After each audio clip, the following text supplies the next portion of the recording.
Part 49۔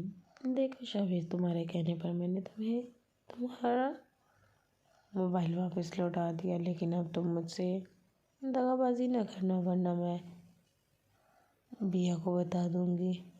دہانی کی بات پر شاویز نے آئی برو چکاتے ہوئے اسے دیکھا، جو اب وہ کاجل سے ابری آنکھیں ادھر ادھر مٹکانے لگی۔ تم نے مجھے ایسا سمجھا ہوا ہے مانا کہ میں تم سے کوئی عشق محبت نہیں کرتا، مگر اس کا ہرگز مطلب نہیں کہ میں اپنی کزن کو دھوکا دوں۔ اب تم کو ہی اتنی اچھی دل ہی نہیں کرتا تم سے دور جانے کا۔ شاویز نے آخری الفاظ میں دونوں ہاتھوں سے اپنا دل تھام کر اسے دیکھا تھا، جس پر دہانی اپنی پراندے والی لمبی گھنی چٹائی ہاتھ میں لیے مسکرانے لگی، مگر اسے شاویز کی چہرے پر موجود زخم کو دیکھ کر کافی افسوس ہو رہا تھا۔ شیزو، میں نے کہہ رہی تھی کہ تم بھیا سے بات کرو، نہ کہ تم شادی کے لیے مان گئی ہو۔ دیکھو، پہلے ہی بھیا بھابھی کی وجہ سے تمہارا خشر نشر کر چکے ہیں۔ دہانی نے اپنے نرم و ملائم ہاتھوں سے اس کے رخساروں کو چھوا، جہاں 2 مہینوں سے مسلسل کٹائی کھانے کی وجہ سے گہرے زخم بن چکے تھے۔ خدا کا خوف کرو دہانی، تم چاہتی ہو میں رخساروں کو چھوا، جہاں 2 مہینوں سے مسلسل کٹائی کھانے کی وجہ سے گہرے زخم بن چکے تھے۔ خدا کا خوف کرو دہانی، تم چاہتی ہو میں تمہارے آس پاس بڑی بڑی مونچھوں والے بھائی کے ساتھ سامنے جا کر تم سے شادی کی بات کروں۔ لگتا ہے تمہیں شادی سے پہلے بیوہ ہونے کا بہت شوق چڑھا ہے۔ تمہاری شادی سے پہلے بیوہ ہونے کا بہت شوق چڑھا ہے۔ وہ تملا اٹھا تھا پہلے ہی شاویز کی اٹھتی آواز کو بند کرنے کے لیے۔ نہ جانے 2 مہینوں تک کتنے ظلم کرتا رہا۔ وہ 2 مہینوں تک ایک سنسان جنگل میں موجود بوسیدہ گھر میں بے ہوشی کی حالت میں پڑا ہوا تھا۔ جمال علی کے آدمی دن بھر اسے مارتے پیٹتے رہتے تھے اور رات واپس باندھ کر وہاں سے چلے جاتے تھے۔ تبیر کی بہت منت سماجت کرنے پر آج تبیر کی نکاح پر شاویز کو واپس اس گھر میں بلایا گیا تھا۔ شاویز چاہ کر بھی کچھ بھی نہیں کر پا رہا تھا۔ وہ تنگ آ گیا تھا دہانی کی وجہ کی حرکتوں سے، لیکن وہ جانتا تھا اس وقت پوری حویلی میں بس وہ ایک ہی اس کے کام آ سکتی ہے، اور وہ ہے دہانی۔ تبھی پہلا پھسلا کر اس نے دہانی سے اپنا موبائل حاصل کیا تھا، مگر دہانی کی وہیں موجود ہونے کی وجہ سے وہ کچھ بھی نہیں کر پا رہا تھا۔ ایسا تو نہ کہو شاویز، میں نے بچپن سے تمہارا انتظار کیا ہے، اور ابا جی کہتے ہیں کہ وہ تمہاری شادی میں سے ہی تو کروائیں گے۔ کبھی تو ہماری شادی ہونی ہے، تمہاری شادی میں میرے سے ہی کروائیں گے۔ کبھی تو ہماری شادی ہونی ہے، تو کیوں نہ آج ہی سہی، پلیز شہزی مان جاؤ، کر لو بھیا سے بات۔ دہانی التجائی نظروں سے اسے دیکھ رہی تھی، جس پر شاویز نے سخت ناگواری سے اسے گھورا۔ تمہارے پاس ان شادی بیاہ کی باتوں کے علاوہ اور کوئی بات نہیں ہے کیا؟ جب دیکھو بس شادی شادی شادی۔ جاؤ کام کرو، اپنا سر مت کھاؤ میرا، پہلے ہی تمہارا وہ جلاد بھائی میرا جبڑا ہلا چکا ہے۔ شاویز کی بات پر دہانی دانت پیچھے ہوئے سے غور سے گھورنے لگی، شاویز کے ہاتھ سے موبائل چھین کر فرار ہونے کی کوشش کرنے لگی، جبکہ اس کی اس اچانک والی حرکت پر شاویز کا خون کھول اٹھا۔ پہلے ہی وہ اس سے اتنا چڑھا تھا، اور جب وہ اس حویلی میں آیا تھا تب سے وہ اس کے سر پر سوار رہتی تھی۔ دہانی، فون دو میرا، شاویز نے تنبلاتے ہوئے کہا، جبکہ وہ بنا پیچھے مڑے اوپر زینہ چڑھتی ہوئی چھت کی جانب بڑھ گئی۔ شاویز سمجھ چکا تھا وہ کبھی بھی ایسے نہیں مانے گی۔ آخر ڈیٹ باپ کی ڈیٹ بیٹی، ڈیٹ بھائی کی بہن جو ٹھہری، اس لیے وہ وہیں رک گیا، جبکہ اسے پیچھے رکتا پا کر وہ پلٹ کر اسے دیکھنے لگی۔ کیا ہوا تھک گئے؟ بس اتنا ہی دم تھا تم میں شیزو؟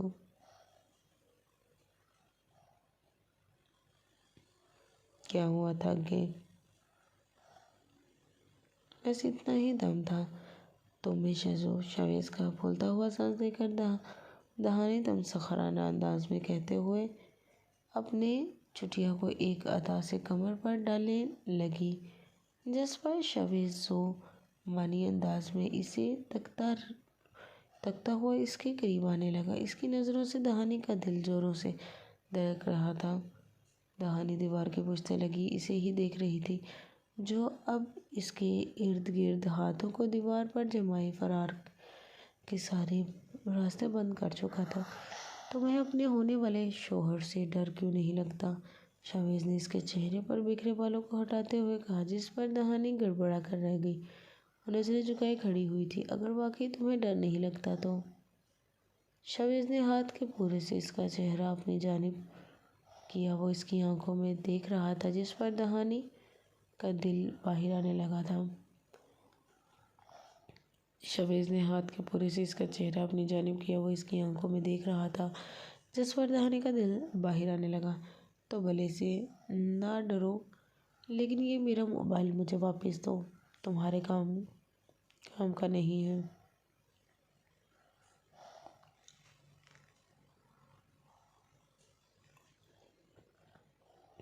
شاویز ایک جھٹکے سے اس کے ہاتھ سے موبائل کھینچ کر بھاگا تھا، تب وہیں ہوش کی دنیا میں آ کر اپنی بیوقوفی پر پچھتا رہی تھی۔ شاویز اسے بیوقوف بنا گیا تھا، مجھے پاگل بنایا۔ اب دیکھو بیٹا تم کیسے میں اسی ہی ہفتے تم سے نکاح کرتی ہوں۔ وہ منہ بناتے ہوئے نیچے کو بھاگی تھی۔ بھلا سب کی لاڈلی تھی، اس کی بات کوئی ٹال ہی نہیں سکتا تھا۔ وہ منہ بناتے ہوئے نیچے کو بھاگی تھی۔ بھلا اس کی لاڈلی تھی، اس کی بات کوئی ٹال نہیں سکتا تھا۔ آئی بڑی مجھے دھمکیاں دینے والی ہونہار، اس سے زیادہ چالاک ہوں میں۔ وہ منمناتا ہوا جیسے ہی کمرے کے اندر آیا، تبیر کو سجا سنور کر روتا پا کر اس کے پاس آیا۔ آپ ہی نہ روئیں، میں کچھ کرتا ہوں۔ دیکھیں میں نے موبائل حاصل کر لیا، یقیناً اب مدد مل سکتی ہے۔ شاویز نے اس کا ہاتھ تھام کر اسے تسلی دی، جس پر وہ اپنی سرخ آنکھوں سے اسے دیکھنے لگی۔ شاویز اب کچھ نہیں ہو سکتا، 2 مہینے کا وقت مانگا تھا میں نے، جو پورا ہوا، اب کوئی ہماری مدد نہیں کر سکتا۔ تبھی یہ سر جھکا سسکتے ہوئے کہنے لگی، جس پر شاویز نے آگے بڑھ کر اس کی آنکھوں سے بہتے آنسوؤں کو صاف کیا۔ آپ ہی کیا آپ کو واقعی اس بات پر یقین ہے کہ ابا جان نے آپ کا نکاح اس بغیرت گھٹیا انسان سے کروایا ہوا تھا؟ جھوٹ کہہ رہے ہیں یہ سب۔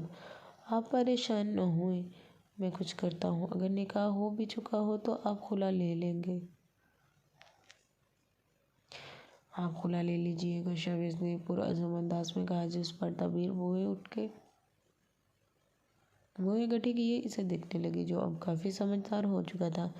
وہ سارے فیصلے خود کر سکتا تھا۔ وہ کچھ مہینوں پہلے اپنی بہن کے سائے تلے جی رہا تھا، اب وہ اپنے پیروں پر خود کھڑا ہو چکا تھا۔ ہاں، وہ اپنی بہن کا محافظ بن چکا تھا۔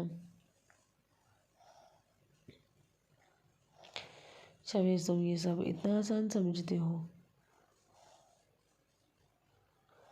پہلے اپنی بہن کے سائے تلے جی رہا تھا اور وہ اب اپنے پیروں پر خود کھڑا ہو چکا تھا۔ ہاں، وہ اپنی بہن کا محافظ بن چکا تھا۔ شاویز تم یہ سب اتنا آسان سمجھتے ہو؟ تبیر نے بڑی نگاہوں سے اسے دیکھا، جو اب ہم سا مسکرا رہا تھا۔ اب آپ بس دعا کریں، اللہ پاک ہمارے ساتھ دیے، ورنہ یہ سب واقعی بہت مشکل ہوگا۔ شاویز نے مسکراتے ہوئے کہا، جس پر تبیر خاموشی سے نظریں جھکا گئی۔ اچھا ابھی میری بات غور سے سنیں، میں کسی طرح حویلی سے باہر جانے کی کوشش کرتا ہوں، اور جیسے ہی کوئی موقع ملتا ہے آپ کو بھی یہاں سے لے جاؤں گا، ٹھیک ہے؟ پلیز پریشان نہ ہوئیے گا۔ شاویز نے اپنی بات مکمل کر کے وہاں سے جا چکا تھا، مگر تبیر یہ تو جانتی تھی، یہاں کے پہرے دار بہت زیادہ ہیں، یہاں سے نکلنا ناممکن سا تھا۔ بس وہ یوں ہی خاموش بیٹھی آنے والے وقت کے لیے خود کو تیار کر رہی تھی۔ وہ حویلی سے باہر آ تو گیا تھا، مگر اب اسے سمجھ نہیں آ رہا تھا وہ کس سے مدد مانگے۔ تبھی شاویز کے نمبر پر کسی کی کال آنے لگی، بے سخت۔ اس کے چہرے پر مسکراہٹ نمودار ہوئی تھی۔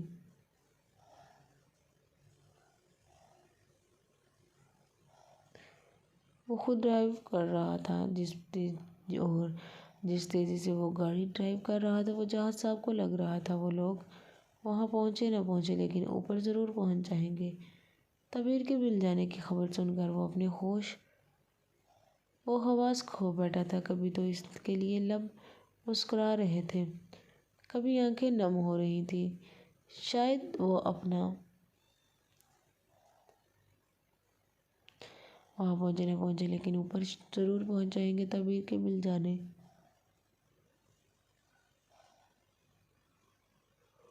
کی خبر سن کر وہ اپنے ہوش و حواس کھو بیٹھا تھا، کبھی تو اس کے لب مسکرا رہے تھے، کبھی آنکھیں نم ہو رہی تھیں۔ شاید وہ خود ڈرائیو کر رہا تھا، جس سے تیزی سے وہ گاڑی چلا رہا تھا وجاہت صاحب کو لگ رہا تھا وہ لوگ وہاں پہنچے نہ پہنچے لیکن اوپر ضرور پہنچ جائیں گے۔ طویل کے مل جانے کی خبر سن کر وہ اپنے ہوش و حواس کھو بیٹھا تھا، کبھی تو اس کے لب مسکرا رہے تھے، کبھی آنکھیں نم ہو رہی تھیں۔ شاید وہ اپنی کیفیت خود سمجھنے سے قاصر تھا۔ بیٹا آتش، گاڑی روکو۔ وجاہت صاحب کے اچانک والے حکم پر اس نے بریک لگائی اور اب وہ سوالیہ نظروں سے اپنے برابر سیٹ پر بیٹھے وجاہت صاحب کو دیکھ رہا تھا۔ جس تیزی سے تم گاڑی چلا رہے ہو کچھ بھی ہو سکتا ہے، اس لیے گارڈ کو کہتا ہوں وہ ڈرائیو کر لے گا، تم میرے ساتھ پیچھے سیٹ پر آؤ۔ وجاہت صاحب اگلا حکم سنا کر گاڑی سے اتر کر پیچھے سیٹ پر آ بیٹھے، جبکہ ان کے روکنے پر پیچھے گارڈ خود اتر کر ڈرائیو کے لیے آگے تھے۔ آتش پیشانی رگڑتے ہوئے گاڑی سے اتر کر پیچھے جا بیٹھا۔ ڈیڈ، آپ کو نہیں لگتا یہ جس طرح ڈرائیو کر رہا ہے ہمیں پہنچتے پہنچتے رات ہو جائے گی؟ آتش نے جس بے صبری سے کہا تھا اتنی ہی نوعیت سے وجاہت صاحب اسے دیکھ کر مسکرائے تھے، جس پر آتش نظریں جھکائے چہرے پر آئی مسکراہٹ نہ چھپا سکا۔ جہاں اتنا صبر کیا تھوڑا اور سہی، خیر مجھے تم جس پر آتش نظریں جھکائے چہرے پر آئی مسکراہٹ نہ چھپا سکا۔ جہاں اتنا صبر کیا تھوڑا اور سہی، خیر مجھے تم سے بہت ضروری بات کرنی ہے۔ وجاہت صاحب کی بات پر وہ سنجیدگی سے ان کی جانب متوجہ ہوا۔ دیکھو بیٹا، تمہیں یہ لگ رہا ہوگا تمہاری ضد اور محبت کی وجہ سے تم طویل کو لینے جا رہے ہو، لیکن اس کی ایک اور بھی وجہ ہے۔ وجاہت صاحب نے جس قدر سنجیدگی سے یہ بات کہی تھی، اتنے ہی تجسس سے وہ انہیں دیکھ رہا تھا مگر کچھ کہا نہیں تھا۔ آتش، یہ بات میں تمہیں ہمیشہ سے ہی بتانا چاہتا تھا، مگر جس طرح لاپرواہی سے زندگی گزار رہے تھے شاید تب تم سچ جان کر اس سچ کو ایکسپٹ نہ کرتے، لیکن میرے مالک نے تم دونوں کی تقدیر ایسے جوڑی ہے کہ تم دونوں کو سچ جاننے سے پہلے ہی ملا دیا گیا۔ وجاہت صاحب کے دو معنی الفاظ پر وہ نہ سمجھی سے انہیں دیکھنے لگا۔ تبھی وجاہت صاحب نے چشمہ اتار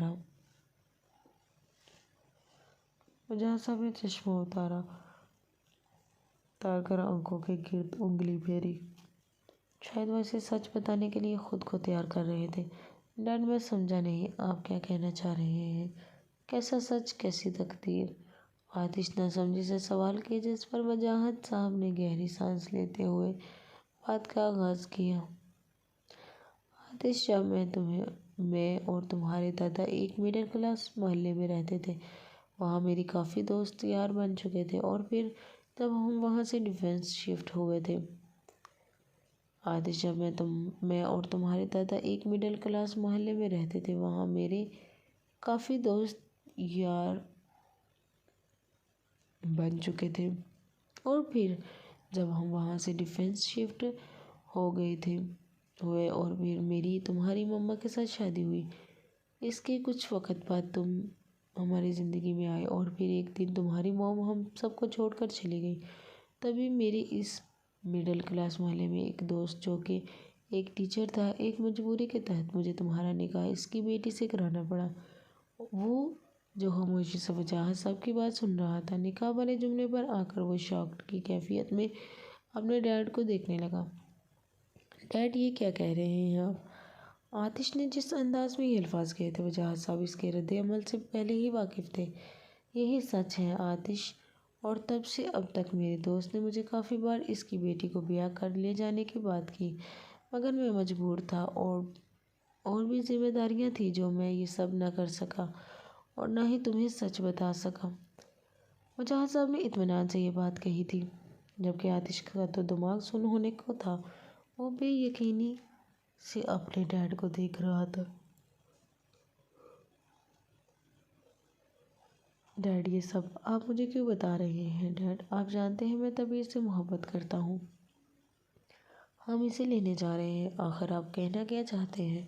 ڈیڈ، آپ مجھے بتائیں کون ہے وہ، کدھر ہے؟ میں اسے ابھی اسی وقت ڈائیورس کر دوں گا۔ آتش کشمکش کی کیفیت میں کہتا ہوا جیسے کسی فیصلے پر پہنچا تھا۔ ڈیڈ، آپ مجھے بتائیں کون ہے وہ، کدھر ہے؟ میں اسے آج بھی اسی وقت ڈائیورس کر دوں گا۔ آتش کشمکش کی کیفیت میں کہتا ہوا جیسے کسی فیصلے پر پہنچتا تھا۔ جبکہ وجاہت صاحب کو بولنے کا موقع نہ ملا تو وہ خاموشی سے اسے دیکھنے لگے۔ آخر کس قدر پاگل ہو چکا تھا وہ طبیر کے عشق میں سب کچھ بھلائے اب بس طبیر کے نام کی تسبیح پڑھا کرتا تھا، ہر وقت صرف طبیر کے نام کا ورد کیا کرتا تھا۔ وہ اس کے عشق میں مزید ڈوبتا جا رہا تھا اور اس کا عشق ہر حد پار کر کے آگے بڑھ چکا تھا۔ ڈیڈ، میں پہلے ہی بتا رہا ہوں ڈیڈ، میں طبیر کے علاوہ اور کسی کو بھی اپنی لائف میں جگہ نہیں دوں گا اور میں نہیں مانتا اس بچپن کے نکاح کو۔ آتش نے صاف لفظوں میں انکار کرتے ہوئے کہا، جس پر وجاہت صاحب بڑی تعجب سے اسے دیکھنے لگے۔ اور اگر میں کہوں وہ لڑکی طبیر ہی ہے پھر؟ وجاہت صاحب کی بات پر وہ شاکڈ کی کیفیت میں انہیں دیکھنے لگا جو پچھلے کئی منٹوں سے مسلسل اس کے سر پر نیا بم پھوڑے جا رہے تھے۔ وجاہت صاحب نے اشارے سے جواب میں کہا، جس پر وہ پلکیں چپکائے بنا ان کے منہ سے نکلے گئے جملے پر غور کر رہا تھا۔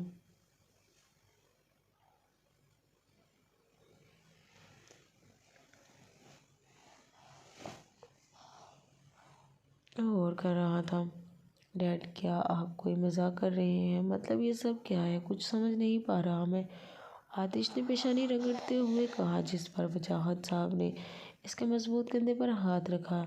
بیٹا، یہی سچ ہے۔ پہلے میں ڈرتا تھا تمہیں بتانے کے لیے، لیکن یہ سب کیا ہے؟ کچھ سمجھ نہیں پا رہا میں۔ آتش نے پیشانی رگڑتے ہوئے کہا، جس پر وجاہت صاحب نے اس کے مضبوط کندھوں پر ہاتھ رکھا۔ بیٹا، یہی سچ ہے۔ پہلے میں ڈرتا تھا تمہیں بتانے سے، لیکن جب مجھے پتا چلا طبیر ہی وہ لڑکی ہے تو میں نے اپنے رب کا بےحد شکر ادا کیا۔ وجاہت درانی صاحب نے شکر گزار ہوتے ہوئے کہا۔ آتش اب تک شاکڈ کی کیفیت میں تھا۔ ڈیڈ، مجھے یہ سب خواب سا لگ رہا ہے۔ مطلب میں طبیر نکاح میں تھے اور پھر بھی ایک دوسرے سے اتنے دور رہے۔ آتش نے پیشانی رگڑتے ہوئے انگلیوں سے بڑھتی ہوئی داڑھی کو سہلایا۔ بیٹا، شاید وہ تمہیں تمام گناہوں سے توبہ کرنے کا احساس دلانا چاہتا تھا۔ خود سوچو، ورنہ کہاں طبیر تھی، کہاں تم تھے؟ اس کے باوجود بھی تم دونوں نکاح میں تھے۔ وجاہت صاحب کی بات پر وہ گردن جھکائے مسکراتے ہوئے آنسو بہانے لگا۔ آپ نے صحیح کہا ڈیڈ، میں اتنا گناہ گار سا وہ اپنی اتنی پاکیزہ سی ہمارا ملن شاید نہ ہوتا، کیونکہ قرآن نے وعدہ کیا تھا کہ پاک مردوں کے لیے پاک بیویاں ہوں گی، جبکہ میں گناہ گار تھا اور وہ مجھے نکاح کے رشتے کو مد نظر رکھ کے پہلے مل جاتی تو شاید میں گناہوں کا راستہ نہ چھوڑتا۔ وہ باہم سا مسکراتے ہوئے گویا ہوا تھا، جبکہ نظریں اب تک جھکی ہوئی تھیں۔ پرکشش نیلی آنکھوں سے آنسو اب بھی جاری تھے جو اس کے چہرے کو بھگا چکے تھے۔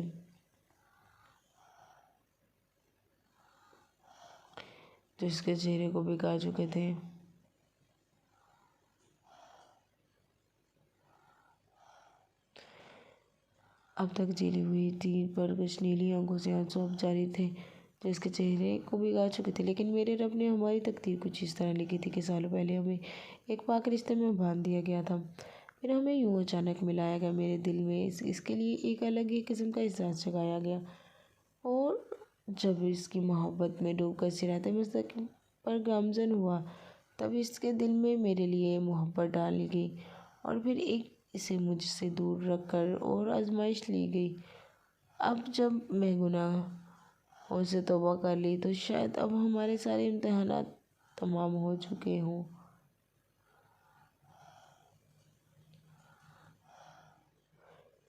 یا اب سب آزمائشیں پوری ہو چکی ہیں، اب ہم منزلیں بھی کبھی جدا نہیں ہوں گی۔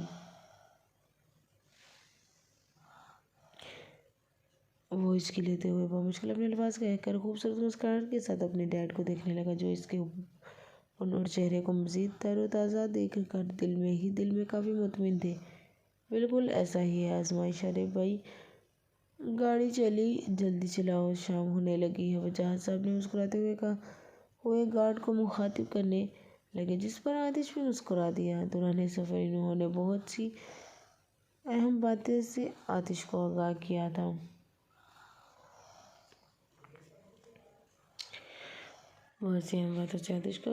طبیر علی والد افتخار علی آپ کا نکاح جمال علی والد کمال علی سے حق مہر 50,000 سے خراج الوقت کیا جاتا ہے۔ کیا آپ کو یہ نکاح قبول ہے؟ وہ دلہن کے لباس میں ملبوس، آنکھوں میں آنسو لیے مہندی والے ہاتھوں کی انگلیوں کو مسلسل مروڑتی جا رہی تھی۔ وہ بس یہی سوچ جا رہی تھی، کاش کسی طرح زمین پھٹ جائے اور وہ اس میں دفن ہو جائے۔ اس کی زندگی عجیب دورہ دوار پر تھی، جیسے سب کچھ ختم ہو رہا ہو۔ آنکھوں سے خواب نوچ کر مٹی میں رون دیے گئے تھے، مگر وہ دل کو کیسے مناتی جو آج بھی صرف آتش کا نام دہرا رہا تھا۔ طبیر جواب دو، مولوی صاحب کچھ پوچھ رہے ہیں؟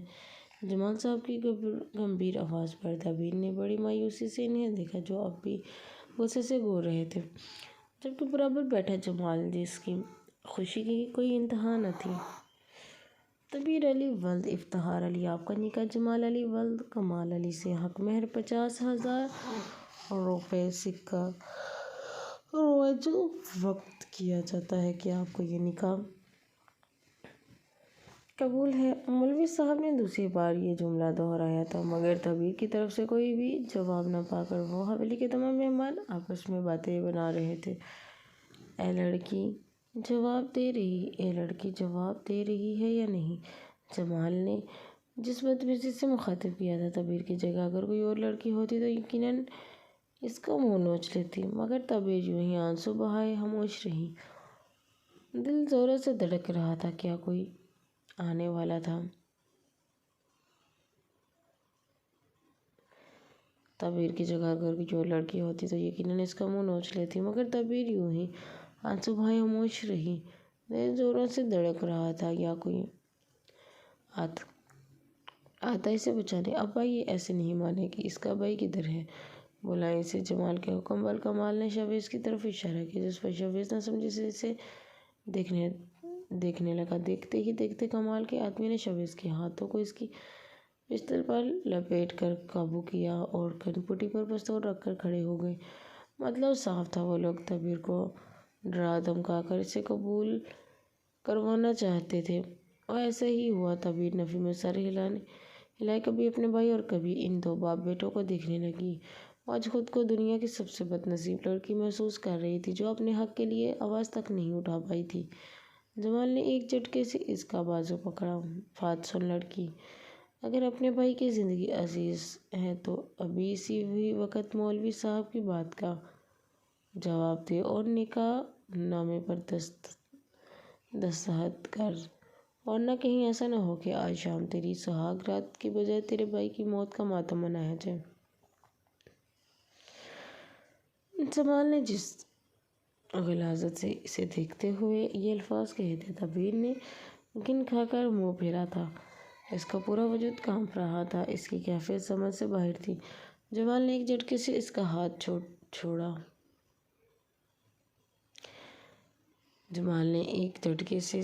چھوڑا۔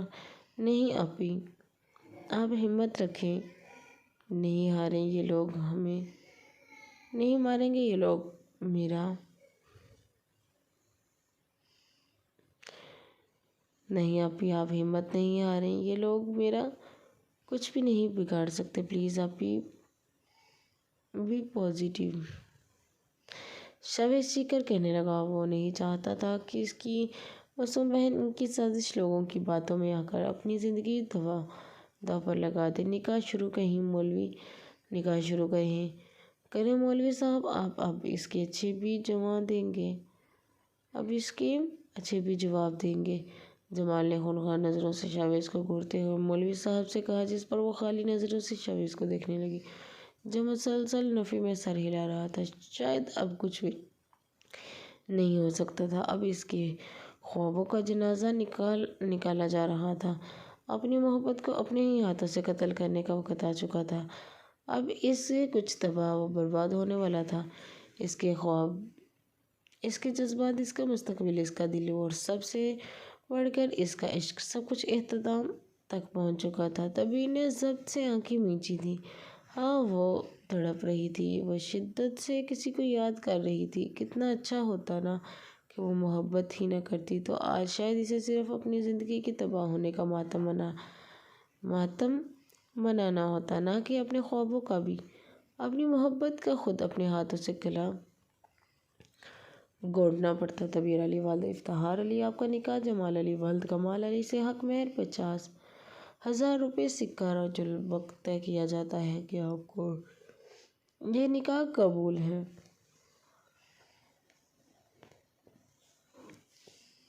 کمال علی، حق مہر 50,000 روپے سکہ رجل وقت کیا جاتا ہے۔ کیا آپ کو یہ نکاح قبول ہے؟ یہ جملہ تیسری دفعہ دہرایا گیا تھا۔ جمال نے طبیعر کو سخت نظروں سے گھورا تھا۔ وہ کچھ کہنے کے لب کھولنے ہی لگی تھی جب ایک زوردار فائر کی آواز پر وہاں موجود تمام لوگ سہم گئے۔ یہ شادی نہیں ہو سکتی۔ آتش ترانے گھر آتا ہوا اپنے محسوس انداز میں چل کر اندر کو آیا۔ ہاتھ میں ریوالور تھی، جسے دیکھ کر ہر ایک شخص نے اپنی جگہ سے اٹھ کر کھڑا ہوا۔ مولوی صاحب خاموشی سے تماشا دیکھ رہے تھے۔ کمال علی اور جمال ہانکو کی طرح ایک مشہور اداکار آتش کو یوں اس طرح اپنی حویلی میں گھس کر شادی رکواتا دیکھ کر ایک دوسرے کو تکنے لگے۔ آتش جارحانہ انداز میں سب جو گھورتا ہوا سامنے بیٹھے نازک وجود کو دیکھنے لگا، جہاں اس کے اسباب ڈھیلے پڑ گئے تھے۔ طبیعر خاموش نظروں سے اسے دیکھ رہی تھی، جیسے کوئی خواب تھا۔ کیا واقعی وہ یہاں آیا تھا؟ لیکن کیا فائدہ؟ وہ تو پہلے ہی اس شخص کے نکاح میں تھی، جس سے اس کا نکاح ایک بار پھر کرایا جا رہا تھا۔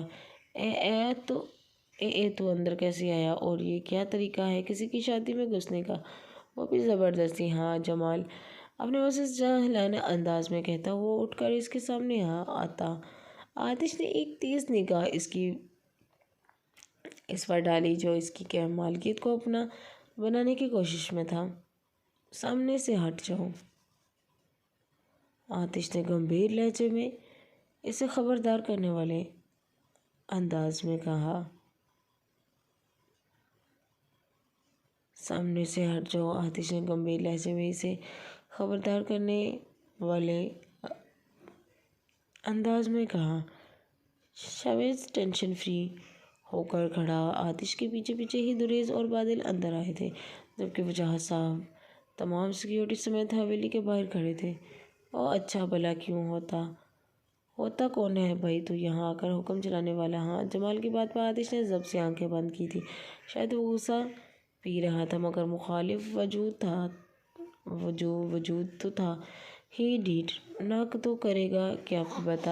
ابھی بتا نا۔ جمال نے ایک ساتھ 3 بار آتش کے مضبوط سینے پر ہاتھ مارے ہوئے اسے پیچھے دھکیلنا چاہا، جس پر آتش نے ایک زناٹے دار تھپڑ اس کے منہ پر رسید کیا، جس پر وہ ہل کر رہ گیا تھا۔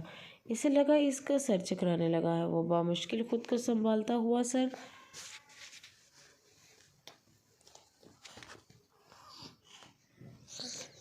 جھٹک کر رسیدہ ہوا۔ تیری اتنی ہمت، تو نے مجھے پر ہاتھ اٹھایا؟ ہاں جمال، ہاں۔ جیسے ہی اس پر حملہ وار ہونے لگا، آتش ایک ہاتھ سے اسے پکڑ کر اپنے پیچھے کھڑے دریز کی جانب دھکیلا، جس پر دریز کے قدموں میں گرنے لگا، مگر دریز گرنے سے پہلے ہی اسے گریبان سے پکڑ چکا تھا۔ سالے، میرے بھیا پر ہاتھ اٹھائے گا تو؟ ہاں، بھیا پر اٹھانے والا ہر ہاتھ توڑ کر رکھ دوں گا میں۔ دریش سرد لہجے میں کہتا ہوا اس کی گردن مڑوڑے کھڑا ہو گیا، جس پر وہ بامشکل چیخنے لگا۔ اس کی گردن مڑوڑے کھڑا ہو گیا، جس پر وہ بامشکل چیخنے لگا۔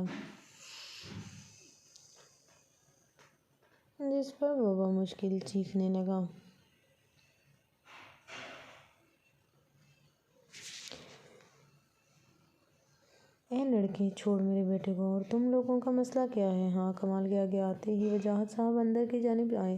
خبردار، جو ایک قدم بھی آگے بڑھایا تو ہم اپنی امانت کو واپس لینے آئے ہیں۔ ایسا کرنے سے ہمیں کوئی بھی نہیں روک سکتا۔ وجاہت صاحب کی گمبھیر آواز پر کمال انہیں دیکھتا رہ گیا، جبکہ یہ سارا تماشا دیکھ کر طبیعت بامشکل اپنے زخمی وجود کے ساتھ اٹھ کر کمرے کی جانب بھاگی تھی۔ کمرے کو اندر سے بند کر کے وہ آئینے کے سامنے جا کھڑی ہوئی۔ آنسوؤں نے مزید رفتار پکڑی تھی۔ درد بڑھتا جا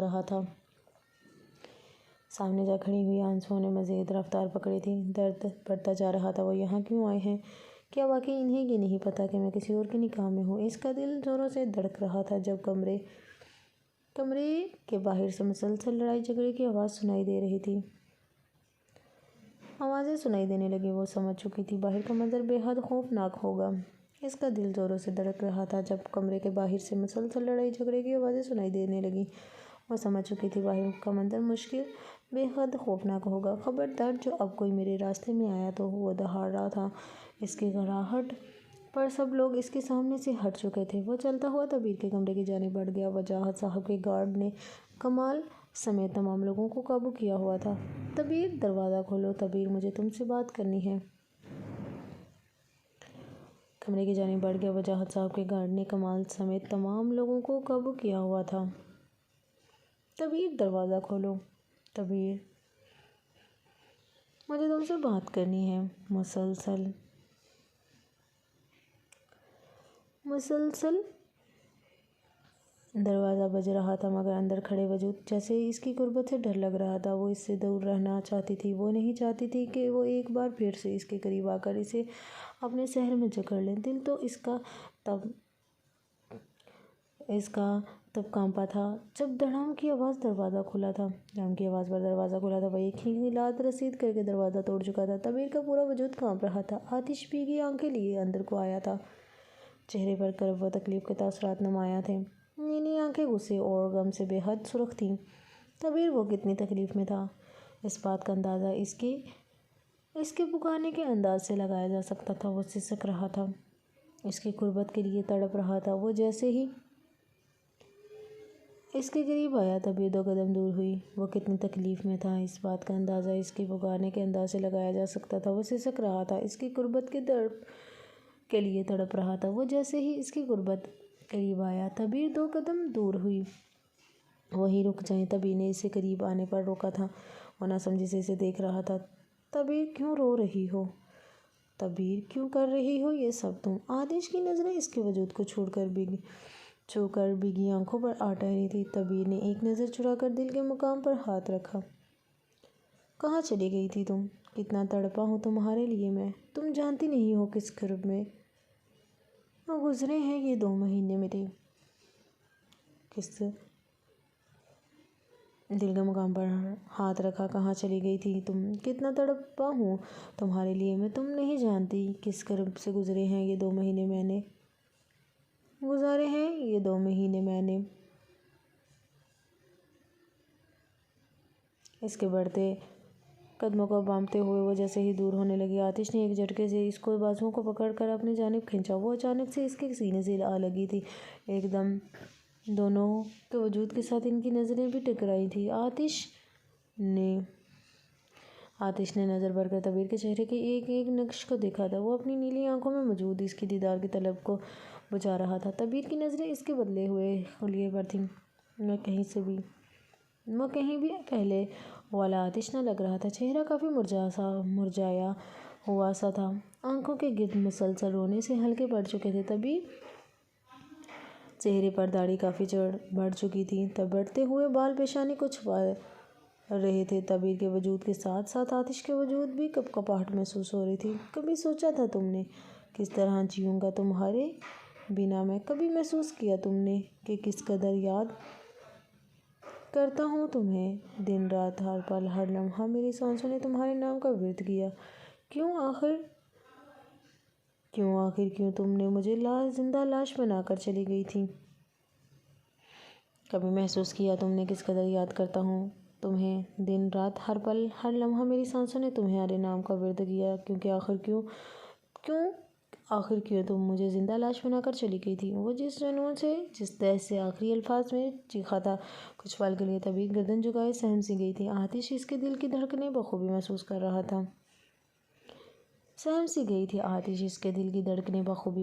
رہا تھا۔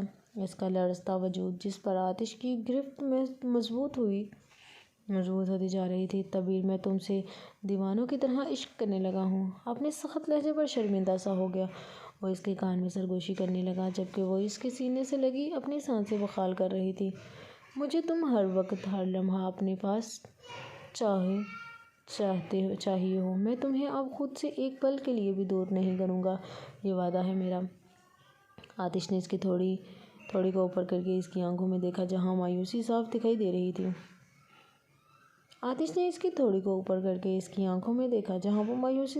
دے رہی تھی۔ چلو میرے ساتھ، ہم یہاں ایک پل نہیں رکیں گے۔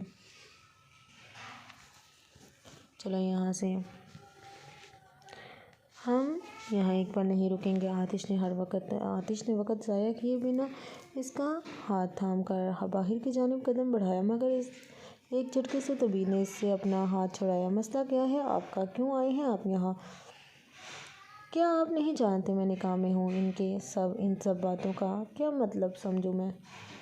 وہ غصے سے چیخی تھی۔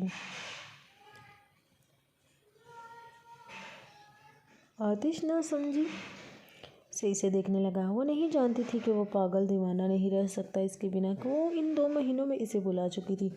طبیر جھوٹ بول رہے ہیں، یہ سب لوگ۔ نہیں ہو تم اس کے نکاح میں۔ چلو میرے ساتھ۔ آتش نے جرحانہ انداز میں کہتے ہوئے اس کا ہاتھ مضبوطی سے پکڑ کر کہا۔ طبیر جھوٹ بول رہے ہیں، یہ سب لوگ۔ نہیں ہو تم اس کے نکاح میں۔ چلو میرے ساتھ۔ آتش نے جرحانہ انداز میں کہتے ہوئے اس کا ہاتھ مضبوطی سے پکڑ کر باہر کی جانب قدم بڑھائے۔ وہ کسی کٹی پتنگ کی طرح اس کی جانب کھینچی چلی گئی۔ ہال میں موجود سب لوگ انہیں باہر کی جانب آتا دیکھ رہے تھے۔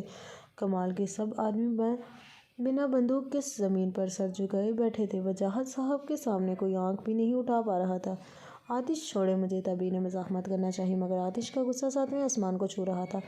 مگر وہ بھی طبیر تھی۔ اس نے ایک جھٹکے سے آتش کا رخ اپنی جانب کر کے ایک زوردار تماچا اس کے رخسار پر رسید کیا تھا۔ طبیر نے مزاحمت کرنا چاہی، مگر آتش کا غصہ 7ویں آسمان کو چھو رہا تھا۔ مگر وہ بھی طبیر تھی۔ اس نے ایک جھٹکے سے آتش کا رخ اپنی جانب کر کے ایک زوردار تماچا اس کے رخسار پر رسید کیا تھا۔ وہ بے یقینی سے طبیر کو دیکھ رہا تھا۔ سب کے سب لوگ طبیر کی اس حرکت پر حیران تھے۔ وجاہت صاحب اس کے رد عمل سے واقف تھے، مگر یہ کچھ زیادہ ہو چکا تھا۔ جب میں کہہ رہی ہوں مجھے آپ کے ساتھ کہیں بھی نہیں جانا، تو کیا مطلب ہے ان سب باتوں کا؟ بھلے سے یہ لوگ جھوٹ بول رہے ہیں، مگر میں اپنے بابا کی خواہش کبھی رد نہیں کروں گی۔ جب میں کہہ رہی ہوں مجھے آپ کے ساتھ کہیں بھی نہیں جانا، تو کیا مطلب ہے ان سب باتوں کا؟ بھلے سے یہ لوگ جھوٹ بول رہے ہیں، مگر اپنے بابا کی خواہش کبھی رد نہیں کروں گی۔ میں جمال سے ہی نکاح کروں گی۔ طبیر نے غصے سے کہتے ہوئے جمال کو دیکھا تھا جس کی گردن دریز کے ہاتھ میں تھی۔ طبیر بیٹا، تم اب کسی سے بھی نکاح نہیں کر سکتی، وجاہت صاحب نے آگے بڑھ کر نرم لہجے میں کہا، جس پر وہ انہیں دیکھنے لگی۔ طبیر بیٹا، تم اب کسی سے بھی نکاح نہیں کر سکتی، وجاہت صاحب نے آگے بڑھ کر نرم لہجے میں کہا، جس پر وہ انہیں دیکھنے لگی۔ پہچان تو چکی تھی وہ انہیں کہ وہ اس کے بابا کے انتقال میں ایک دوست کی حیثیت سے آئے تھے، لیکن وہ آتش کے والد تھے۔ اس بات کا علم اسے اب ہوا تھا۔ ایک نہیں بے شک 10 بار تھپڑ مارو، لیکن خدا را مجھ سے دور ہونے کی ضد اب مزید نہ کرو، آتش نے سخت مگر دھیمے لہجے میں کہا تھا، جس پر طبیر نے اسے دیکھنے لگی تھی۔ طبیر بیٹا، ہمارے ساتھ چلو، ہم تمہیں لینے آئے ہیں، آتش نے سخت مگر دھیمے لہجے میں کہا تھا، جس پر طبیر اسے دیکھنے لگی۔ طبیر بیٹا، ہمارے ساتھ چلو، ہم تمہیں لینے آئے ہیں، وجاہت صاحب نے سنجیدگی سے کہا۔ وجہ جان سکتی ہوں میں؟ طبیر نے جیسے دو ٹوک ہو کر سوال کیا تھا۔ بیٹا، کیونکہ تم آتش کی امانت ہو۔ وجہ جان سکتی ہوں میں؟ تبیر نے جیسے دو ٹوک ہو کر سوال کیا تھا۔ بیٹا کیوں؟ کیونکہ تم آتش کی امانت ہو۔ وجاہت صاحب کی بات پر وہ ناسمجھی سے انہیں دیکھنے لگی۔ کیوں؟ آپ لوگ میری ساتھ کا تماشا بنا رہے ہیں؟ کیا یہ کافی نہیں تھا کہ آپ کے بیٹے نے میرے ساتھ جو کھیل کھیلا تھا وہ جیت چکا تھا، تو اب مزید کیا چاہتے ہیں آپ مجھ سے؟ دل کی بات زبان پر آ ہی گئی تھی۔ کیوں آپ لوگ میری ذات کا تماشا بنا رہے ہیں؟ کیا یہ کافی نہیں تھا کہ آپ کے بیٹے نے میرے ساتھ جو کھیل کھیلا تھا وہ جیت چکا تھا، تو اب مزید کیا چاہتے ہیں آپ مجھ سے؟ دل کی بات زبان پر آ ہی گئی تھی۔ تبھی وہ سب میں بعد میں کلیئر کر دوں گا۔ کیا تمہیں میرے پیار پر بھروسہ نہیں؟ آتش نے آگے بڑھ کر کہا، جس پر وہ تنزیہ مسکرائی۔ بھروسے کے لائق تو میرے اپنے نہیں ہیں، آپ تو پھر بھی غیر ہیں۔ جتنی اجنبیت سے کہتے ہوئے تبیر نے منہ پھیرا تھا، آتش کو لگا اس کا مزید یہاں کھڑے رہنا مشکل ہو چکا تھا۔ وہ تکلیف میں تھا۔ تبیر کے الفاظ نے اس کا پورا وجود چھلنی کر دیا تھا۔ وقت بتائے گا کہ کون اپنا تھا اور کون غیر، لیکن یاد رکھنا تب بہت دیر ہو چکی ہوگی۔ آتش تڑپ کر کہتا ہوا پلٹا تھا۔ وجاہت صاحب سمیت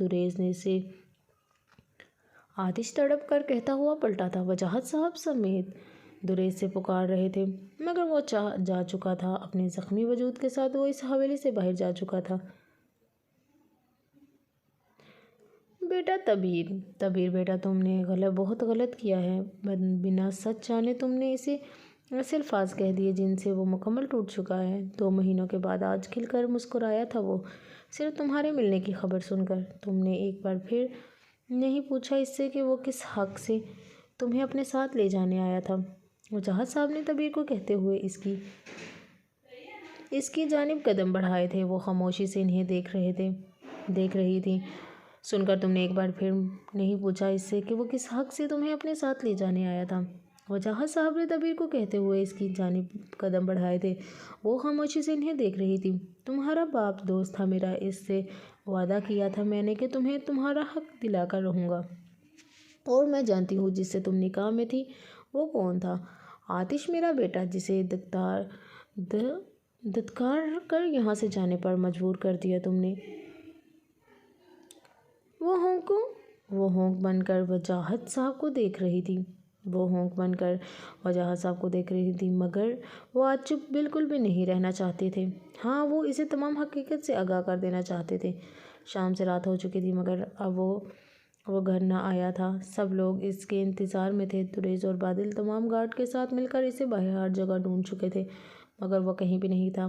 وجاہت صاحب نے تبیر کو تمام حقیقت بتا دی تھی، جس کے بعد وہ جمال اور اس کے باپ کمال کو تبیر اور شاویز کو کڈنیپ کرنے کے کیس میں جیل بھیج چکے تھے، جس کے بعد وہ تبیر اور شاویز کو اپنے پرسنل ہاؤس میں لے آئے تھے، جہاں سب لوگ موجود تھے۔ وجاہت صاحب نے تبیر کو تمام حقیقت بتا دی تھی، جس کے بعد وہ جمال اور اس کے باپ کمال کو تبیر اور شاویز کی کڈنیپنگ کرنے کے کیس میں جیل بھیج چکے تھے، جس کے بعد وہ تبیر اور شاویز کو اپنے پرسنل ہاؤس میں لے آئے تھے، جہاں سب لوگ موجود تھے۔ آپ کون ہیں اور کیوں رو رہی ہیں؟ تبیر کو اکیلا بیٹھا دیکھ کر آئزل چلتی ہوئی اس کے پاس آئی۔ وہ جب یہاں آئی تھی تو وجاہت صاحب سب کا تعارف کروا چکے تھے اور وہ پہچان بھی چکی تھی، مگر آئزل، جو کہ اسے کہیں بھی نظر نہیں آئی تھی، اب اچانک سے ایسا سوال سن کر تبیر اسے محیط سے دیکھنے لگی۔ شاویز کی بہن تبیر، کیا آپ بھول گئی ہو مجھے؟ تبیر نے مسکراتے ہوئے کہا، جس پر وہ اس کے پاس آ بیٹھی۔ شاویز کی بہن تبیر، کیا آپ بھول گئی ہیں مجھے؟ تبیر نے مسکراتے ہوئے کہا، جس پر وہ اس کے پاس آ بیٹھی۔ اف، اب یہ شاویز کون ہے؟ آئزل نے تمتلاتے ہوئے پوچھا، جس پر تبیر بہت حیران ہوئی۔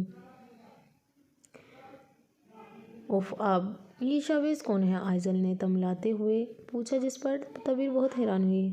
حریم کا منگیتر۔ تبیر کو اس کی ذہنی کیفیت سمجھ نہیں آ رہی تھی۔ اب یہ حریم کون ہے؟ ایک اور بار پھر سے وہ جھنجھلاتے ہوئے سوال کر بیٹھی تھی، تمہاری نند۔ دروازے پر کھڑا دریز، جو کب سے اس کے سوالات سننے جا رہا تھا، اب نرم لہجے میں کہتا ہوا اندر آیا۔ ایک اور بار پھر سے وہ جھنجھلاتے ہوئے سوال کر بیٹھی تھی۔ تمہاری نند دروازے پر کھڑا ہو دریز جو کب سے اس کے سوالات سننے جا رہا تھا اب نرم لہجے میں کہتا ہوا اندر آیا۔ او اچھا وہ کیوٹ سی ڈول، آئزل نے بڑی معصومیت سے کہا جس پر دریز نے ہاں میں سر ہلایا تھا تاکہ جب تبیر یہ سب سمجھنے سے قاصر تھی۔ ہاں وہی ڈول، تم اپنے اس چھوٹے سے جگر پر زیادہ زور نہ دو اور جا کے ہونے والے فنکشن کی تیاری کرو۔ شاباش، دریز نے آئزل کی کن پٹی پر ہاتھ رکھتے ہوئے کہا جس پر وہ اس بات میں سر ہلاتے ہوئے وہاں سے چلی گئی جبکہ لفظ دماغ کے بجائے جگر سن کر تبیر کو اب دریز کی ذہنی حالت پر بھی شک ہو رہا تھا۔ دریز نے آئزل کی کن پٹی پر ہاتھ رکھتے ہوئے کہا جس پر وہ اس بات میں سر ہلاتے ہوئے وہاں سے چلی گئی جبکہ لفظ دماغ کے بجائے جگر سن کر تبیر کو اب دریز کی ذہنی حالت پر بھی شک ہو رہا تھا۔ بابی، ایکچولی 2 مہینے پہلے آئزل کا ایکسیڈنٹ ہوا تھا۔ وہ کومے سے اب باہر آئی ہے اور اس کی میموری لاسٹ ہو چکی ہے سو وہ اب سب کو پہچان نہیں پا رہی۔ دریز نے سر کھجاتے ہوئے کہا جس پر تبیر اسے سنجیدگی سے دیکھنے لگی۔ اللہ پاک انہیں جلد صحت یاب کرے، تبیر نے دل سے دعا دی تھی۔ آمین۔ دریز مسکراتا ہوا باہر کو چلا گیا تھا۔ آتش کہاں ہیں آپ؟ پلیز گھر واپس آ جائیں۔ آمین۔ دریز مسکراتا ہوا باہر کو چلا گیا تھا۔ آتش کہاں ہیں آپ؟ پلیز گھر واپس آ جائیں۔ مدتوں بعد جب ان کے درمیان فاصلہ کم ہوا تھا تو اب ایک بار پھر سے وہ ہم دوسرے سے دور ہونے لگے تھے۔ آخر کیوں؟ عشاء کی نماز ادا کرنے کے بعد جب وہ دعا کے لیے ہاتھ اٹھانے لگی تب وہ دروازہ کھول کر دبے پاؤں اندر آیا تھا مگر تبیر اپنے رب سے گفتگو میں اس قدر مگن تھی کہ اس کی آہٹ بھی محسوس نہ کر سکی تھی۔ عشاء کی نماز ادا کر کے جب وہ دعا کے لیے ہاتھ اٹھانے لگی تب وہ دروازہ کھول کر دبے پاؤں اندر آیا تھا مگر تبیر اپنے رب سے گفتگو میں اس قدر مگن تھی کہ اس کی آہٹ بھی محسوس نہ کر سکی تھی۔ میں جانتی ہوں ہمارے درمیان غلط فہمی بہت بڑھ گئی تھی مگر میں نے کبھی اس کے لیے برا نہیں چاہا تھا۔ آپ گواہ ہیں اس بات کے کہ ان سے دور رہ کر بھی میں نے ان کا ساتھ مانگا تھا مگر کیسے میں کسی اور کے نکاح میں رہ کر ان کے پاس واپس آتی۔ خیر جو ہوا سو ہو گیا مگر آپ کا بہت شکریہ۔ میں آپ کی بہت شکر گزار ہوں میرے رب جو آپ نے آتش کے گناہوں کو معاف کر دیا۔ میں ہمیشہ سے انہیں ایسا ہی دیکھنا چاہتی تھی جیسے وہ اب ہیں، پاک صاف دل کے مالک، باکردار شخص کے مالک، اپنے رب کی پسندیدہ شخصیت میں سے ایک۔ ایسا ہی دیکھنا چاہتی تھی جیسے وہ اب ہیں، پاک صاف دل کے مالک، باکردار شخصیت کے مالک، اپنے رب کی پسندیدہ شخصیت میں سے ایک۔ آنسو کی شدت اتنی تھی کہ چہرہ تر ہو چکا تھا۔ دل رب کے بعد آتش کی محبت میں چور ہو چکا تھا۔ دھڑکنیں تیز تھیں۔ وہ ہچکیوں کو قابو میں رکھ کر بمشکل اپنے رب سے اپنے الفاظ میں دعا مانگ رہی تھی۔ آتش چلتا ہوا اس کے برابر آ بیٹھا۔ وہ اس کی صاف شفاف رنگت کو دیکھنے لگا جہاں ہمیشہ کی طرح آج بھی بے حد نور تھا۔ میرے رب وہ اس وقت جہاں بھی ہے انہیں اپنے حفظ و ایمان میں رکھنا۔ میں بہت خوش نصیب ہوں مجھے آتش جیسا ہمسفر ملا۔ میں ان سے بے حد محبت کرتی ہوں۔ ہمیں اب کبھی ایک دوسرے سے دور نہ کرنا ورنہ میں اب مزید یہ سب برداشت نہیں کر پاؤں گی۔ بے حد محبت کرتی ہوں۔ ہمیں اب کبھی ایک دوسرے سے دور نہ کرنا ورنہ میں اب مزید یہ سب برداشت نہیں کر پاؤں گی۔ وہ جس طرح زور و قطار روتے ہوئے دعا مانگ رہی تھی اس کی ہچکیوں کے دوران کسی اور کی ہچکی بھی سنائی دی تھی۔ آنکھیں کھول کر مخالف وجود پر نظر دوڑائی تو جیسے ساکت رہ گئی تھی۔ وہ آتش دورانی کبھی کسی کے سامنے کمزور نہ پڑنے والا وہ شخص سر جھکائے ہچکیوں سے رو رہا تھا۔ تبیر کی آنکھوں کے ساتھ ساتھ اس کی آنکھیں بھی بھیگ چکی تھیں۔ وہ شاید آج اپنے دل کا بوجھ ہلکا کر رہا تھا۔ اس کے رونے میں مزید شدت آ چکی تھی۔ آتش نے ایک نظر تبیر کو دیکھ کر دعا کے لیے ہاتھ اٹھائے تھے۔ آنکھیں بھی بھیگ چکی تھیں۔ وہ شاید آج اپنے دل کا بوجھ ہلکا کر رہا تھا۔ اس کے رونے میں مزید شدت آ چکی تھی۔ آتش نے ایک نظر تبیر کو دیکھ کر دعا کے لیے ہاتھ اٹھائے تھے۔ یا رب میں تیرا گناہ گار بندہ ہوں مگر تو نے مجھے اس قدر نوازا ہے کہ میں ساری زندگی بھی شکر ادا نہیں کر سکتا۔ یا رب میں تیرا گناہ گار بندہ ہوں مگر تو نے مجھے اس قدر نوازا ہے کہ میں ساری زندگی بھی شکر ادا کروں تو شاید کم ہوگا۔ آخر کار مجھے میری منزل مل چکی ہے، مجھے میری تبیر مل چکی ہے۔ وہ ہاتھوں کے پیالے میں منہ دیے مسلسل روئے جا رہا تھا، جبکہ طبیر آنسو بہاتے ہوئے اسے بڑے غور سے دیکھ رہی تھی۔ کیا وہ واقعی وہی آتش تھا؟ کیا وہ بھی اب بھی نماز میں رویا کرتا تھا؟ کیا وہ واقعی وہ اپنے رب کی اس قدر قریب آ چکا تھا؟ اب وہ کچھ بھی نہیں کہہ رہا تھا، وہ اب بس روئے جا رہا تھا۔ طبیر نے آگے بڑھ کر اس کی ہتھیلیوں کو اپنی ہتھیلی میں رکھ کر اس سے دیکھا جو اب اسے ہی دیکھ رہا تھا۔ طبیر، میں جھوٹا نہیں تھا، وہ سب کچھ میں نے صرف سچ جاننے کے لیے پلان کیا تھا۔ میں چاہ کر بھی تمہیں دکھ نہیں دے سکتا تھا۔ کاش تم ایک بار مجھ سے پوچھ لیتی کہ میں کتنا عشق کرتا ہوں تم سے، میں سینے سے دل نکال کر تمہاری ہتھیلی میں رکھ دیتا۔ صرف سچ جاننے کے لیے پلان کیا تھا۔ میں چاہ کر بھی تمہیں دکھ نہیں دے سکتا تھا۔ کاش تم ایک بار مجھ سے پوچھ لیتی کہ میں کتنا عشق کرتا ہوں تم سے، میں سینے سے دل نکال کر تمہاری ہتھیلی پر رکھ دیتا۔ آتش نے روتے ہوئے لرزتے لبوں کے ساتھ یہ الفاظ کہے تھے۔ طبیر نے اس کے کاندھے پر اپنا سر ٹکایا تھا۔ آتش، پہلے کی بات اور تھی، میں تمہیں جانتی تھی، آپ ہی میرے محرم ہیں، مگر ہم اب کبھی دور نہیں ہوں گے۔ آتش، پہلے کی بات اور تھی، میں نہیں جانتی تھی، آپ ہی میرے محرم ہیں، مگر ہم اب کبھی دور نہیں ہوں گے۔ طبیر نے گہری سانس لیتے ہوئے آنکھیں بند کی تھیں۔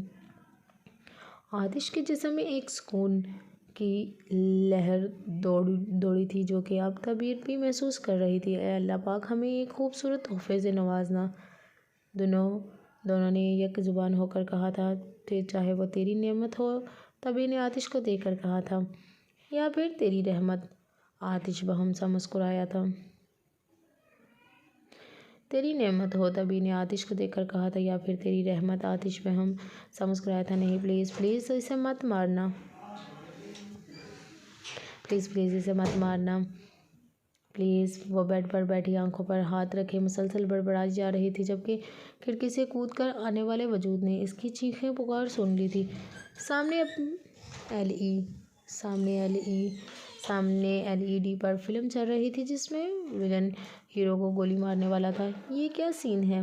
دریس کھڑکی سے اندر جو چھلانگ لگا کر چلتا ہوا آئزل کے قریب آیا، جو اس وقت خود کو فلم والی ہیروئن سمجھ رہی تھی۔ پہلے تو دریس نے آئزل کی حالت کا جائزہ لیا، پھر سامنے لگی ایل ای ڈی پر چلتی فلم کو دیکھا اور آخری میں اپنا ماتھا پیٹا۔ آئزل! دریس نے اس کی آنکھوں پر سے ہاتھ ہٹانے کی کوشش کی۔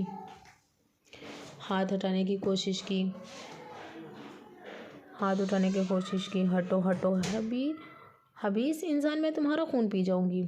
دریس نے اس کی آنکھوں پر سے ہاتھ ہٹانے کی کوشش کی۔ ہٹو ہٹو حبیث انسان، میں تمہارا خون پی جاؤں گی۔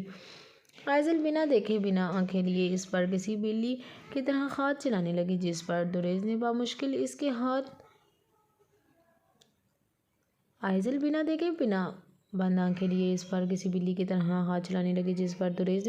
کے ہاتھوں کو قابو کیا۔ آئزل، آنکھیں کھولو، یہ کیا جنگلی بلیوں کی طرح پنجے مار رہی ہو؟ شوہر ہوں تمہارا، مووی کا ویلن نہیں ہوں، کھولو آنکھیں۔ دریس کے تملا اٹھنے پر آئزل نے پہلے اپنی ایک آنکھ پھر دوسری آنکھ کھول کر اسے چور نظروں سے دیکھا، جو اسے ہونک بنا دیکھ رہا تھا۔ شوہر، تم میرے روم میں کیسے آئے؟ یہ تو لاک تھا نا؟ آئزل نے پہلے اس کے محسوس خلیے کو دیکھا، پھر کشمکش میں کہتی ہوئی دروازے کو دیکھنے لگی، جو اب بھی بند تھے۔ ریلیکس، روم اب بھی لاک ہے، میں تو ونڈو سے آیا ہوں۔ دریس اس کے ہاتھوں کو قابو کرتا ہوا بیڈ گراؤنڈ سے ٹیک لگا کر بیٹھ گیا، جبکہ آئزل اسے بے یقینی سے دیکھ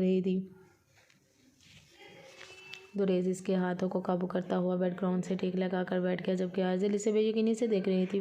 ونڈو سے کیوں؟ ڈور سے آنے میں کیا مسئلہ تھا؟ ونڈو سے بھلا کوئی آتا ہے کیا؟ آئزل نے بے یقینی سے کہا، جس پر وہ اسے دیکھنے